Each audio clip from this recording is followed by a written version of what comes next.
Y ahora nos vamos a ir a unos encuentros bastante siniestros y perturbadores en el campo.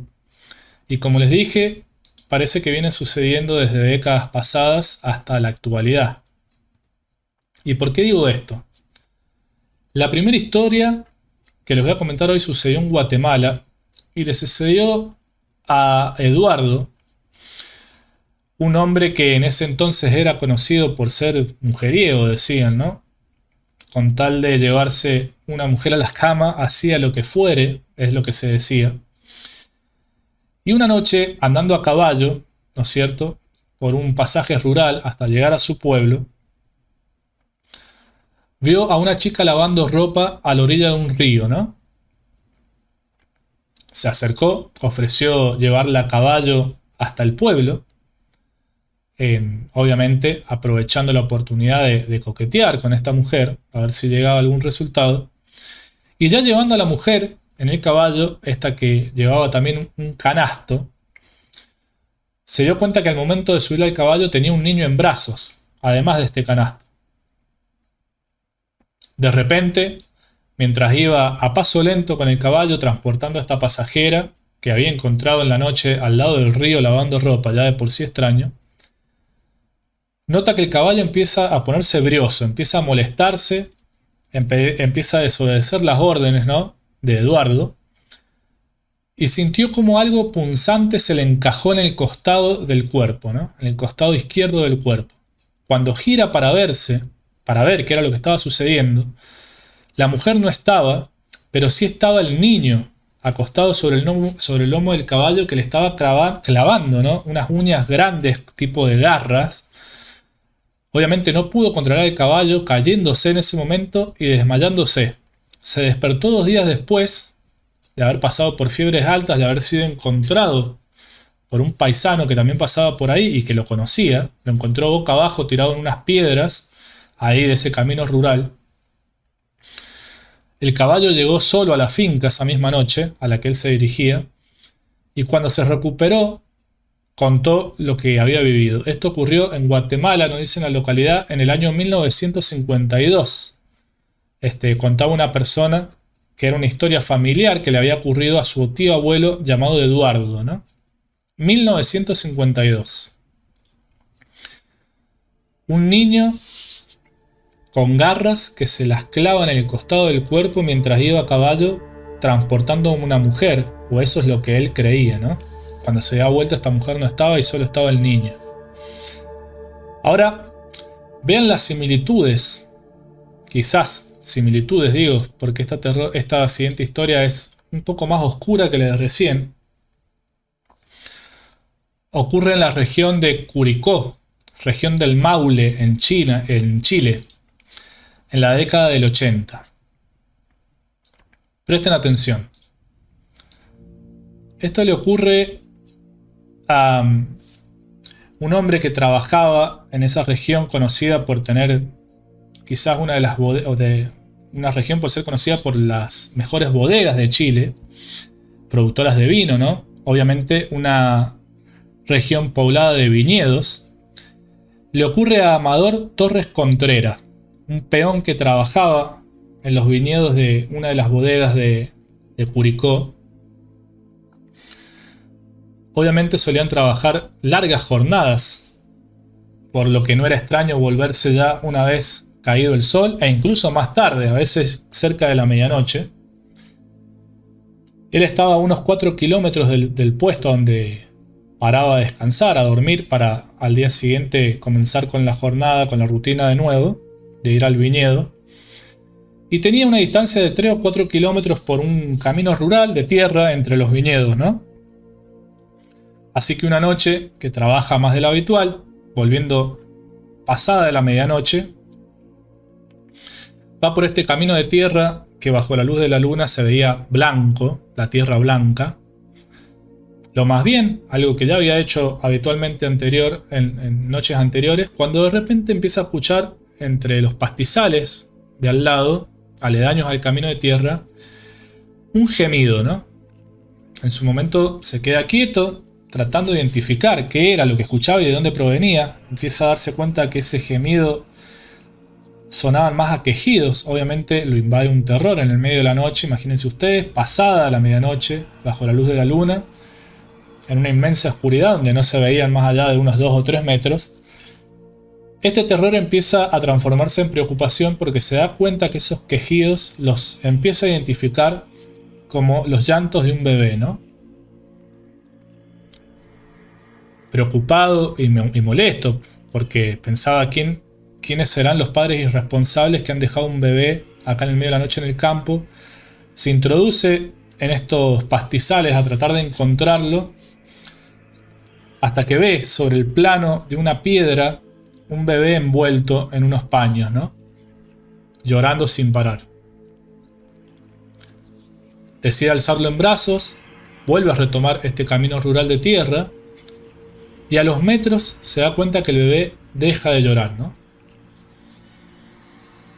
Amador decide bajar la vista, pensando que el bebé se había dormido, se había calmado, y cuando de repente lo invade un terror al ver que los ojos de este bebé eran completamente negros, se queda tieso en esa calle de tierra blanca, iluminada por la luna, y empieza a ver cómo una sonrisa se le empieza a dibujar al bebé, dejándole deslumbrar 2 hileras de dientes pequeños, pero que terminaban en punta.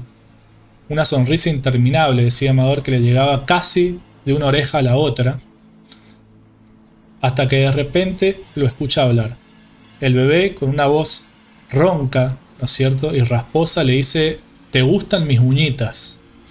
Levanta las manos el bebé y ve a Amador las manos con unas uñas que terminaban en forma de punta de garras. Obviamente totalmente asustado, lo tira al bebé, lo arroja a un costado del camino y sale corriendo hasta llegar a su puesto. No durmió en toda la noche. Obviamente, creo que a cualquiera nos pasaría lo mismo. Y nunca más decidió volver de noche después de sus jornadas en los viñedos, ¿no?, en esa localidad de Curicó. Siempre empezó a volver antes de que el sol cayera, antes de que lo agarrara el atardecer. Esta historia, como les digo, bastante siniestra y espeluznante. No me imagino lo que debe ser encontrarse con eso en el medio del campo. Como les digo, parece ser una especie de fenómeno bastante fuerte, paranormal, que se repite en distintas localidades, en distintas regiones repartidas en el mundo. A principios de los 2000, un hombre que vivía en las sierras límite de San Luis con Córdoba, decide contarle lo que le pasa a su jefe, ¿no? Un hombre que trabajaba en el campo, en una estancia, decide contarle lo que le pasa a su jefe, luego de volver de noche a su casa, yendo a... él había ido a una reunión familiar, ¿no es cierto?, a visitar a unos tíos que cumplían años, y al otro día le comenta al jefe lo que le había sucedido, ¿no? Un evento prácticamente similar, con algunas características distintas. Cuando volvía a mitad de camino, escucha de nuevo un llanto de bebé, un bebé llorando. Sorprendido, empieza a buscar, ¿no es cierto?, nuevamente con el mismo sentimiento de enojo, ¿no es cierto?, como le podría pasar a cualquiera, quien deja un bebé en el medio de la intemperie en la noche, ¿no? Y encuentra a un bebé llorando en una canasta, arropado. Se da cuenta de la situación que estaba viviendo, de la desesperación de querer agarrarlo y llevarlo a su casa o llevarlo a algún lugar, a alguien que lo pueda cuidar o atender, ver si estaba bien. Y caminando con esta canasta, transportándola metro a metro, se da cuenta que la canasta se vuelve más y más pesada, ¿no? Se empieza a preguntar qué estará pasando, por qué pesa tanto. Y al destapar la canasta, el paño que envolvía a esta criatura o a esta cosa, vamos a decir, se da cuenta que este bebé tenía patas de gallo con unas garras al final de estas patas, ¿no es cierto?, que eran como 3 dedos de gallo, y empieza a escuchar lo que, en lugar de ser un llanto hacia un momento, empieza a ser una risa diabólica, ¿no? Una risa tenebrosa, dice él. Obviamente su primer reacción fue soltar la canasta, que ya le pesaba a montones, no la podía transportar por más que quisiera, y empezó a correr obviamente directo a su casa. Campo Traviesa, en el medio de las sierras, límite entre San Luis y Córdoba. Él dice que jamás se va a olvidar lo que vio esa noche, y sobre todo lo que nunca se va a olvidar es no solamente el llanto, sino más bien la risa que escuchó después y ver un bebé que terminaba con patas de gallo en las extremidades inferiores, ¿no? Imagínense esa aparición, esa imagen bastante fuerte. Acá ya vamos escuchando dos historias relacionadas entre sí, entre lo que ven, ¿no? Una misma criatura que pareciera ser un bebé, pero que se termina transformando en una cosa espantosa, ¿no? Hace poco, yo me acuerdo, o me estuve acordando mientras leía y investigaba sobre estas historias, algo que ocurrió en la localidad de Luján, aquí en Argentina. Un polémico caso que incluso me acuerdo que hasta algunos canales de noticias, de medios de noticias, de prensa, fueron a buscar o a tratar de investigar este fenómeno.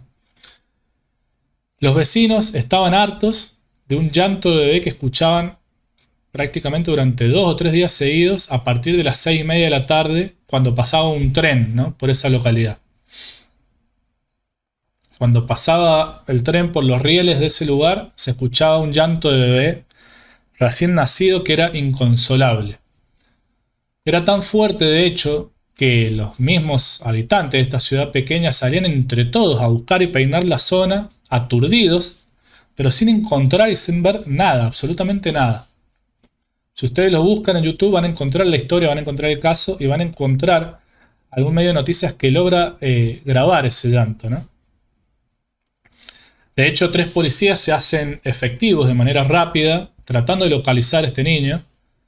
Emprenden una búsqueda de rescate, buscando en la zona de donde prevenía este llanto, ahí en la localidad de Luján, y no encuentran absolutamente nada.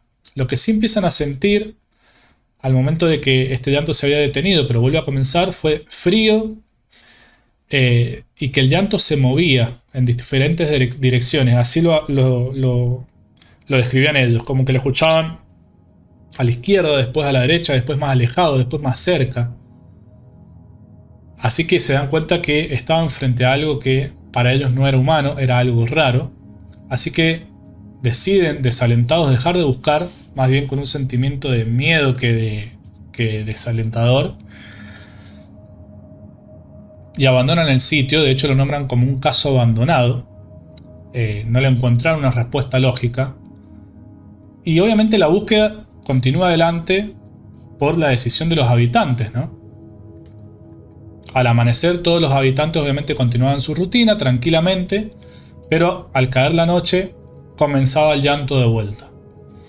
Se agrupaban en un total de 60 a 70 personas, vecinos, ¿no es cierto?, tratando de buscar, encontrar algún rastro de dónde provenía este sonido, pero nada, absolutamente nada.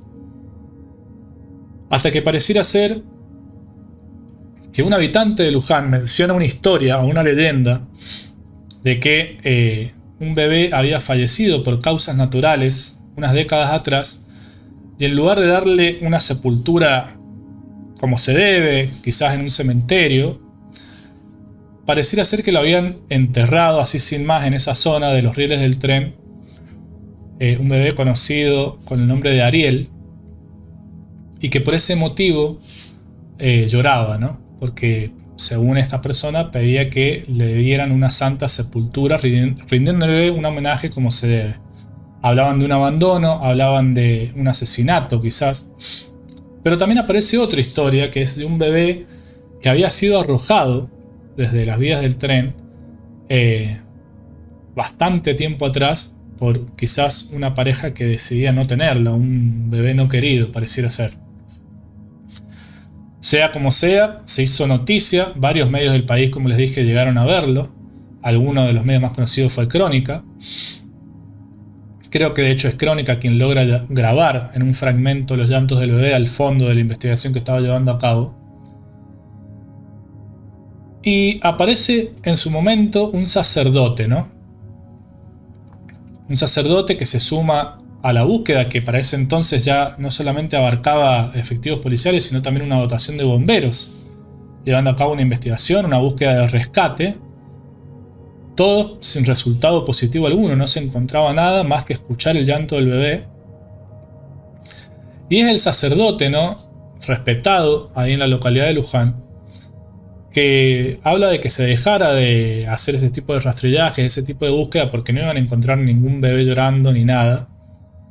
Y él es quien menciona que efectivamente, hacía un tiempo atrás, fue enterrado en esas tierras en el mes de agosto. Un bebé así, de manera, digamos, según el sacerdote, impura, simplemente en la tierra, y se acabó, totalmente se lo dejó al olvido. Y casualmente los llantos que se empiezan a registrar es en un mes de agosto, ¿no? En el mes de agosto de hace 3 años, estamos hablando un poco más, 2019, creo que fue esta historia. Y yo no pude hacer un seguimiento de la historia, o por lo menos yo no encontré si hubo una investigación posterior de que los llantos se hubieran escuchado en el mes de agosto del año siguiente. De hecho, cuando terminó ese mes de agosto, los habitantes de Luján dejaron de escuchar el llanto. Entonces, ahí sí, por lo menos ellos le dieron, entre la paz y el descanso que consiguieron de dejar de escuchar los llantos del bebé, se lo atribuyeron a este bebé que había sido enterrado de esa manera, y de hecho a este fantasma o a este fenómeno lo llamaron Arielito, en honor a ese bebé que se llamaba Ariel, ¿no? Si bien no lograron encontrar un cuerpo para darle una sepultura como se debía, sí hicieron una ceremonia como para darle un poco de paz, ¿no?, a esta ánima, según lo que ellos decían, lo que estos habitantes decían, o por lo menos lo que ellos creían de qué se trataba este llanto. A tener o a juzgar las historias que hemos escuchado recién de llantos de bebé en el campo, o podría ser esta ánima en pena de un bebé pobrecito, o otra cosa un poco más siniestra como las que escuchamos recién, ¿no?